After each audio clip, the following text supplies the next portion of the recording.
खटीमा की होनहार बेटी तिला सेन ने विश्व की सबसे ऊंची चोटी माउंट एवरेस्ट पर तिरंगा फहराकर पूरे उत्तराखंड और देश का नाम रोशन किया। उनकी इस ऐतिहासिक उपलब्धि पर खटीमा में खुशी का माहौल है।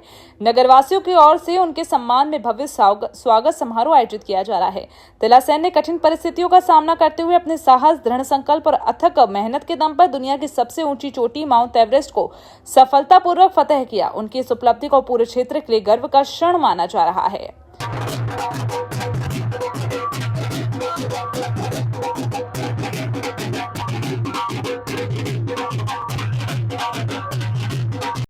पहले तो मैं आप सबका बहुत बहुत धन्यवाद व्यक्त करना चाहूँगी। मुझे इतना सम्मान मिला, मैं बहुत ज़्यादा खुश हूँ। और मैंने पढ़ाई की है राजकीय उच्चतर माध्यमिक विद्यालय चारूबेटा से 10वीं की परीक्षा पास करके मैंने GGIC खटीमा से मैंने 12वीं की। उसके बाद मैंने पॉलिटेक्निक नैनीताल से ग्रेजुएशन लिया, मतलब डिग्री ली। उसके बाद फिर मैंने 2021 में ITBP ज्वाइन किया। ITBP के जरिए मिनिस्ट्री ऑफ कॉमर्स ने हमें मौका दिया। मैं नारी शक्तिकरण को आगे बढ़ाते हुए हमको बहुत बड़ा अवसर मिला, जिसको हमने 100% पास करके एक अपने देश नहीं अपने गांव का भी नाम रोशन किया, अपने उत्तराखंड का नाम रोशन किया। हमारे खटीमा क्षेत्र में ही चारूबेटा से हमारी जो बहन तिला सेन इतना बढ़िया अचीवमेंट करके आई है। ITBP में 2021 में उन्होंने ITBP ज्वाइन करी। उसके बाद ही लगातार इन्होंने बहुत अच्छी प्रोग्रेस करी है। जैसा कि लोग बोलते हैं कि हमारी बेटियां, कहीं ना कहीं ऐसा बोला जाता है कि बेटियां पीछे है, परंतु हमारे ही क्षेत्र, एक छोटे से क्षेत्र चारूबेटा से हमारी जो बहन ने इतनी बड़ी अचीवमेंट करी है, वो कहीं ना कहीं हम सभी के लिए ये एक इंस्पिरेशन है हमारे लिए। तो मैं हमारी सभी बहनों से यही बात कहना चाहता हूँ कि आप लोग भी कहीं कम नहीं है, आप लोग भी इसी प्रकार आगे बढ़िए और एक दूसरी तिला सेन बन के माउंट एवरेस्ट अभी बहन ने फतह किया है। आप सभी भी ऐसे आगे बढ़िए और हमारी देश की सेवा में अपना योगदान दीजिए। धन्यवाद। रुड़की के पनियाला चंदापुर गांव में स्मार्ट मीटर लगाने पहुंची विद्युत विभाग की टीम और ग्रामीणों के बीच विवाद हो गया। मामले ने उस समय तूल पकड़ लिया जब बिजली विभाग ने बकाया बिल का हवाला देते हुए एक उपभोक्ता का बिजली कनेक्शन काट दिया। इसके बाद ग्रामीण गंग नहर कोतवाली पहुंचे और धरने पर बैठ गए। दोनों पक्षों ने एक दूसरे पर गंभीर आरोप लगाते हुए पुलिस को तहरीर देकर कार्रवाई की मांग की।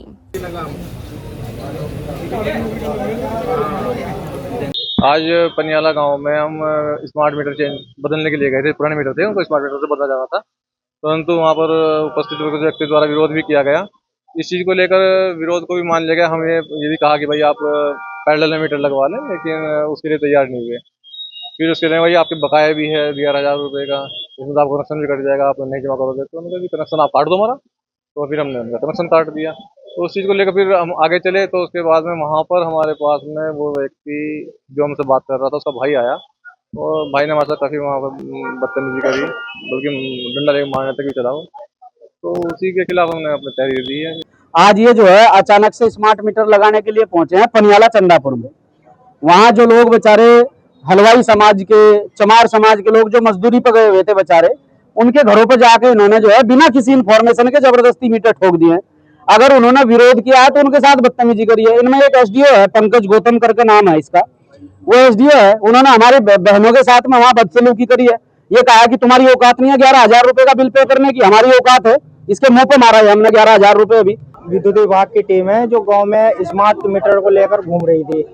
गांव में कहीं से भी 8,000 की वोट के अंदर कहीं से भी इन्होंने स्मार्ट मीटर लगाने की शुरुआत नहीं की। खाली दलितों के मोहल्ले से स्टार्ट किया, पूरा गांव छोड़ दिया, वहां से स्टार्ट किया।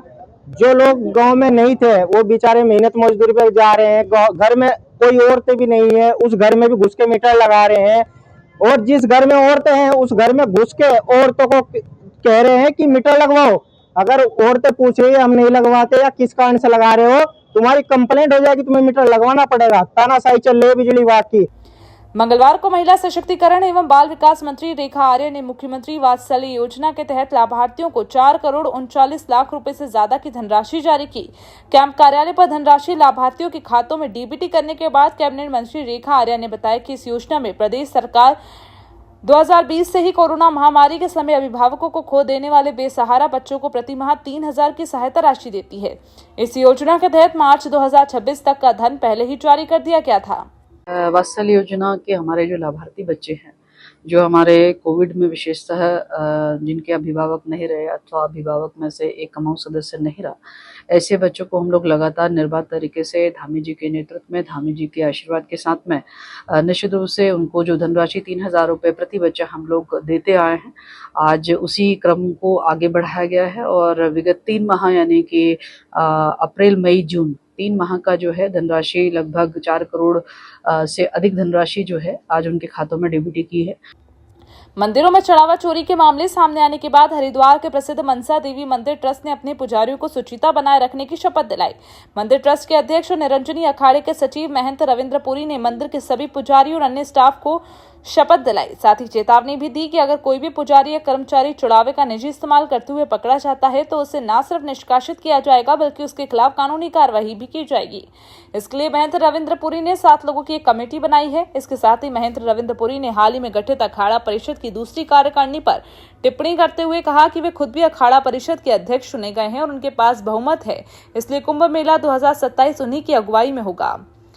और आपने देखा होगा अक्सर ऐसी शिकायतें आती है, चढ़ावे की चोरी होती है और मैंने भी ये आज सुबह निश्चय किया, जितने मेरे पुजारी हैं सब पुजारियों को बिठा करके हमने इनको समझाया है कि देखिए भगवान के सामने का जो चढ़ावा होता है वो जेब में डालना उचित नहीं है, कोई ऐसा प्रयास ना करे। और हमने एक कमेटी बनाई है, जो भी ऐसा कार्य करेगा उसको जो है मंदिर से नहीं बल्कि उसको सीधा हम जेल में पहुंचा देंगे।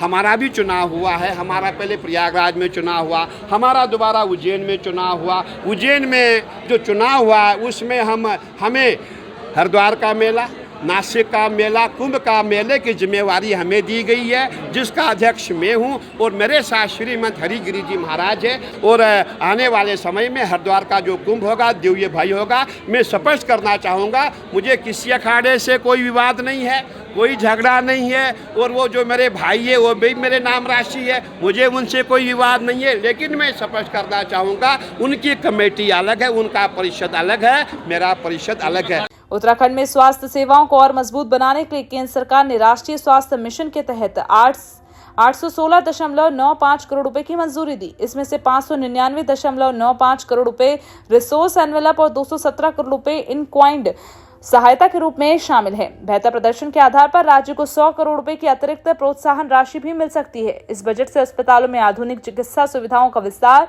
नए उपकरणों की उपलब्धता, स्वास्थ्य कर्मियों की संख्या बढ़ाने और तकनीकी आधारित स्वास्थ्य सेवाओं को मजबूत किया जाएगा।